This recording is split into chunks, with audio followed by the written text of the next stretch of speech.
Hello, hello. We're back with an update with tile by numbers, as it were. I was calling it just the math tiles mechanic, just throwing names around. But I've had to implement another mechanic by a classmate of mine, and I chose this patrolling robot, and I am probably not going to make it a robot. It'll probably be a monster or something. But nonetheless, it goes back and forth, and if you get in its way, it will reset you. And yeah, a very nice classmate of mine named Peter Vasquez made this and was nice enough to help me out with some bugs. So thank you.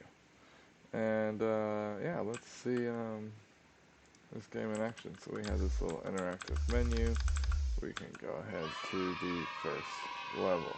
Alright, so we have this little interactive menu here, and as you can see, we have the little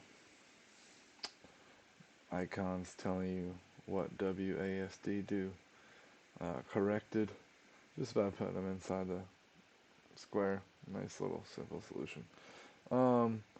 But yeah, so let's see the actual interactivity of this menu.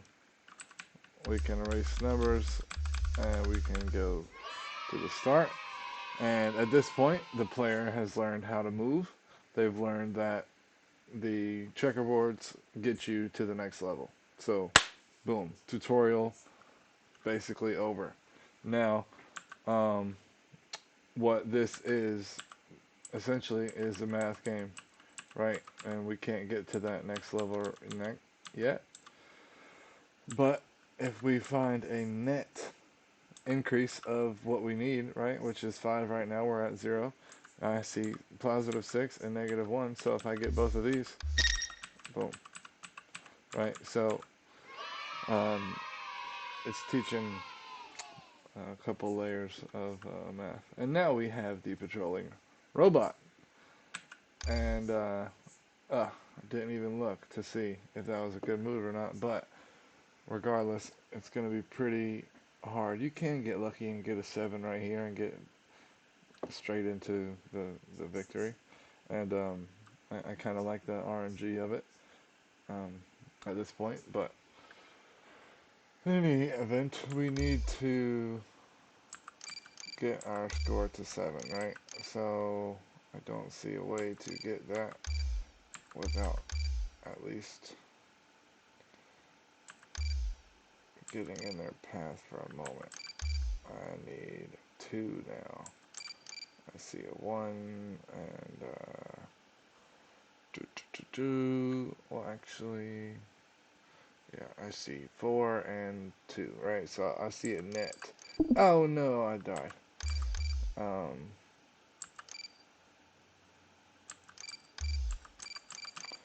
think I went this way. Doesn't really matter, but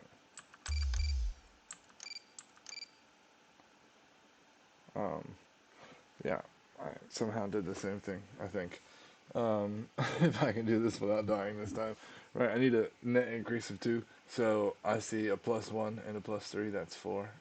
-2, that's 2 I'm left with. That's what I want. So I'm going to go down and get this 3. Go up, trick this robot. Go ahead and get this 2. And boom.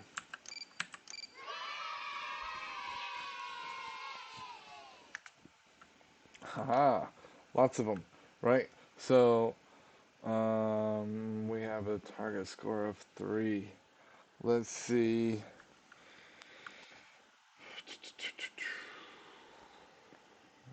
This is gonna give us 3 right there, but now we're not able to walk across the walls. But what we can do is go ahead and get rid of our robots all at once. That's nice. So if, for instance, the player did not realize that that was a 3 right there, and somehow, and you know, that was just chance that I got 3 right at the beginning. Um, they would see these ones turn around, but this one right here is going to fall off. So, boom, now the player learns robots can fall off, or patrollers, monsters, whatever they are.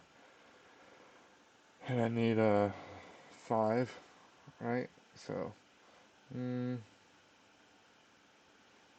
don't see an easy 5 anywhere.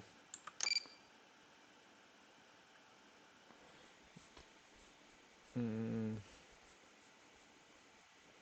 yeah, actually, this 1, 9, and 5, right? Boom, boom, boom.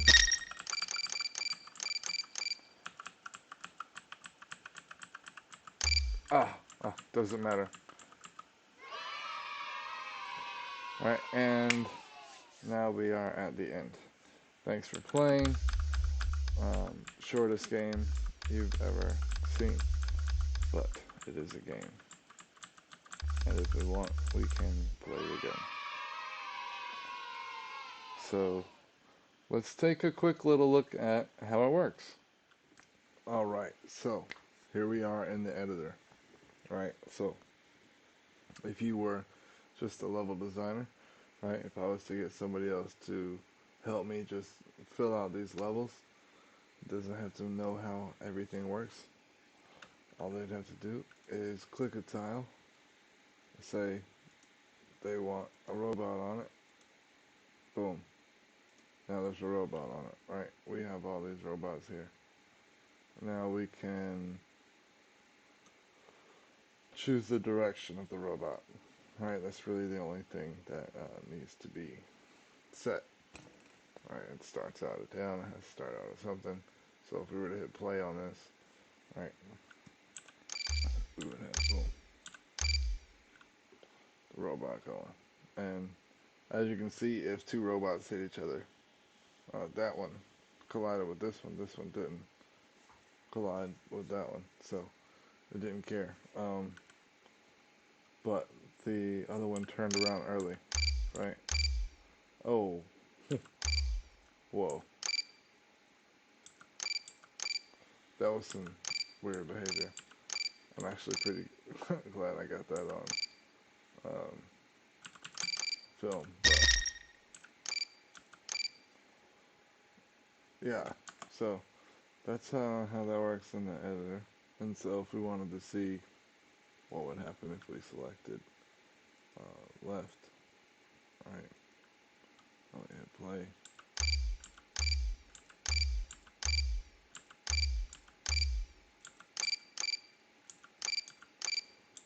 Well, that sound is the robots walking.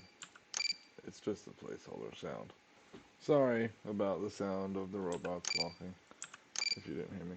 But yeah, that's pretty cool. They will just turn around like soldiers would. Um, in any event, this is the robot, which is a child of this entity class. Take a look at this real quick. There was some functionality within the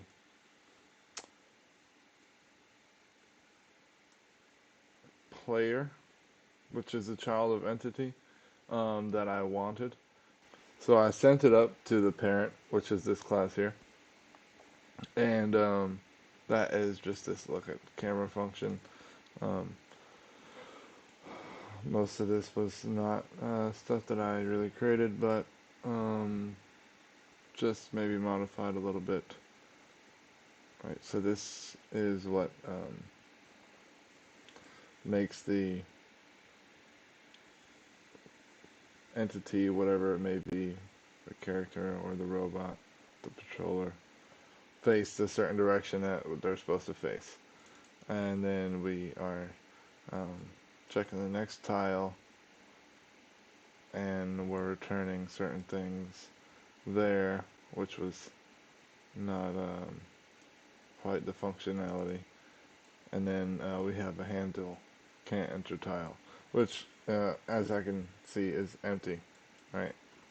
Um, but it is because it's a placeholder, right? So we're going to go to the event graph, and this is the move to tile custom event, right? This is used throughout, and it's great because it checks. Can you enter it? And if not, then it's not going to do this stuff. Actually, before there was nothing down here. It just didn't do anything if not. So I created this handle can't enter tile function, right? That wasn't necessary. And now the children can call it.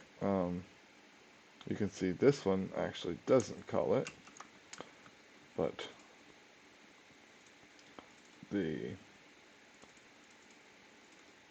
player, I overrode it. I overrode it.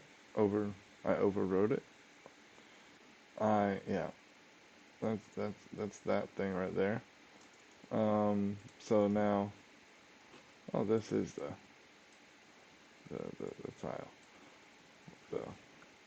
So this parent call doesn't really matter because there's nothing in the parent function. But in case I wanted to put something there, it would get called. But yeah, we're just saying, is the thing that you're trying to enter a robot? I'm not even sure if this functionality works exactly, but it's something I'm working on. That actually has been a little trouble. I think when a player finds a robot, they just don't enter that tile. So if I need to see about um,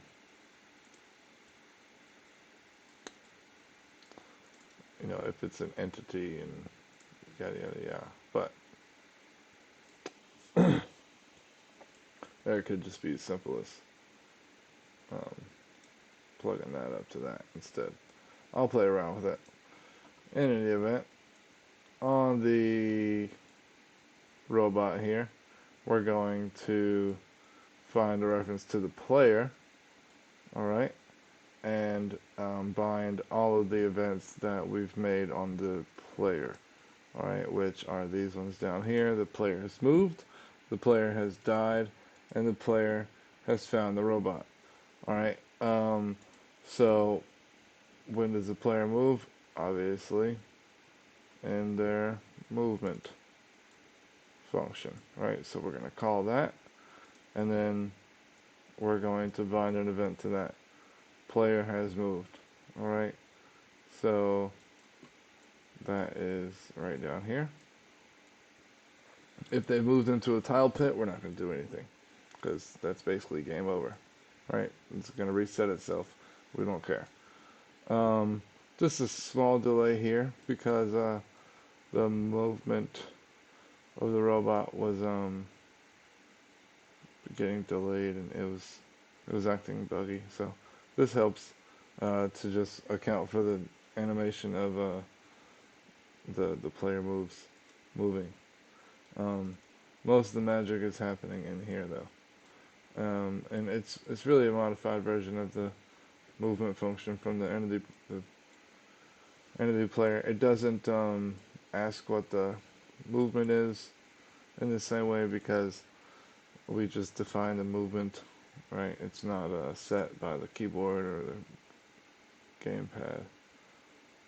So we're going to use that check next tile function. If it's valid, we're going to save a reference to it. If it's not, we're going to say the robot can't locate it, which is why you'll see that firing off when the robot falls off the screen. If it's true, we're going to move to that tile and we're going to rotate if necessary. And we're going to play that little sound that's annoying. And we're going to check the tile after that, which is the sword, right? The arrow that you see. And well, if you can enter it, then do nothing. We don't we don't care. If it's empty, we don't care. If it's not empty, then is the player on it? If it is, kill. Reset. I'm sorry, eliminate. Whatever it is. Let me rename that. No, I'm just kidding. But so yeah, and reverse direction. You're gonna see that a few times, right?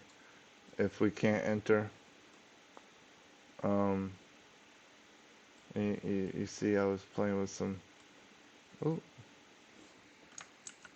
uh, some debugging, trying to figure things out there. Um, but yeah, reset the player or reverse direction if we touch the player, or if we want a reverse direction because we hit a wall, we just take our direction and say, well, what's our opposite direction? Set that as the direction, and then rotate self. Right?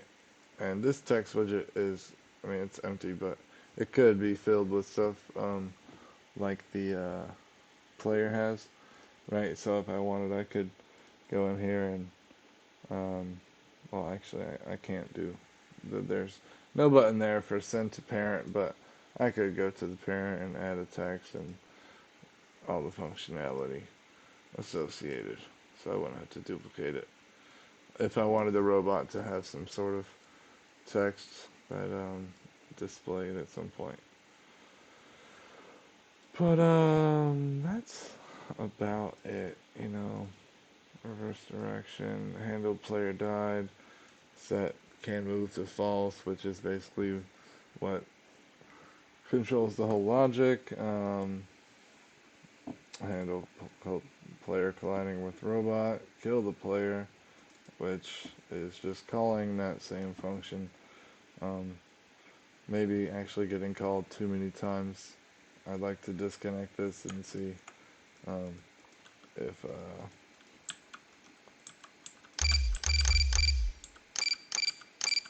I don't know.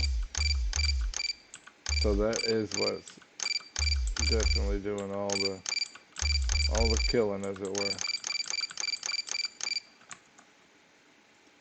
So really, all the other ones that you see can disconnected, I'm probably gonna go back and clean up. So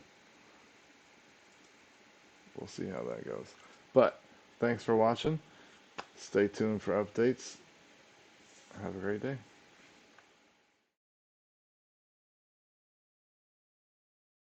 But the player should know that they should get to that little checkerboard at this point, right? Or whatever the win tile looks like. Oh. So they need a target score of 5. Boom. Right. Oh, awesome, awesome. Let me just, I'm just gonna get it back up and then go from there.